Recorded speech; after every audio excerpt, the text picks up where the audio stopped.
કાલે જ મેં એક વિડીયો અપલોડ કરેલો જેમાં મેં જણાવેલું કે મેં લગ્ન કરી લીધા છે, મારી રાજી ખુશીથી હું એમના જોડે રહું છું, એમના જોડે આવી છું.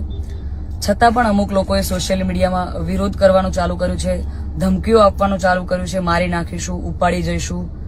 બરાબર? તો મને એ નથી સમજાતું કે જ્યાં સુધી હું સમાજનું નામ રોશન કરી રહી છું, જ્યાં સુધી હું મારા ઘરે પૈસા કમાઈ રહી છું, જ્યાં સુધી હું એમના માટે કંઈક કરી રહી છું, ત્યાં સુધી હું બધાને સારી લાગુ છું. જ્યારે મેં મારી લાઈફ માટે એક ડિસિઝન લીધું છે એમાં હું ખોટી થઈ જાઉં છું, ખરાબ થઈ જાઉં છું. બરાબર? અને એને લઈને ઘણા બધા લોકોએ એવું બી મૂક્યું છે, સમાજવાળાઓ લોકોએ, કે ભાઈ અમે દીકરીઓને ઇન્સ્ટાગ્રામ, ફેસબુક બધું યુઝ કરવાનું બંધ કરાવી દઈશું.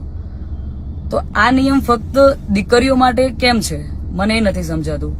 આપણા દીકરાઓ જયારે કોઈ બીજા સમાજની દીકરીને લઈને આવે છે ત્યારે આપણે બધું એક્સેપ્ટેબલ હોય છે. જયારે એ જ કાર્ય આપણી દીકરી કરે છે ત્યારે આપણે એના વિરુદ્ધમાં જઈએ છીએ. તો મને એવું લાગે છે કે અત્યારે તમે એકતા કરી રહ્યા છો, બહુ સારી વાત છે, સમાજ એકતા કરે છે, પણ તમે લડવામાં નહીં, સમજવામાં એકતા કરશો તો વધારે સારું રહેશે. બાકી તો હું કાયદાકીય પગલાં લેવાની જ છું. અને આ બાબતે હું આપણા વિધાનસભાના અધ્યક્ષ શ્રી શંકરભાઈ ચૌધરીને વિનંતી કરું છું અને આપણા ગૃહમંત્રી શ્રી હર્ષભાઈ સંઘવીને પણ વિનંતી કરું છું કે મને આમાં સપોર્ટ કરે. અને બાકી તો આપણે કાયદાકીય રીતે લડવાની તૈયારીમાં છીએ. અને મારા સમાજને એક પ્રેમથી મારી આ રિક્વેસ્ટ હતી કે હું સમાજની દીકરી છું અને મેં જે કંઈ પણ પગલું લીધું છે એ મારી પર્સનલ લાઈફ છે, મારી પોતાની ચોઈસ છે.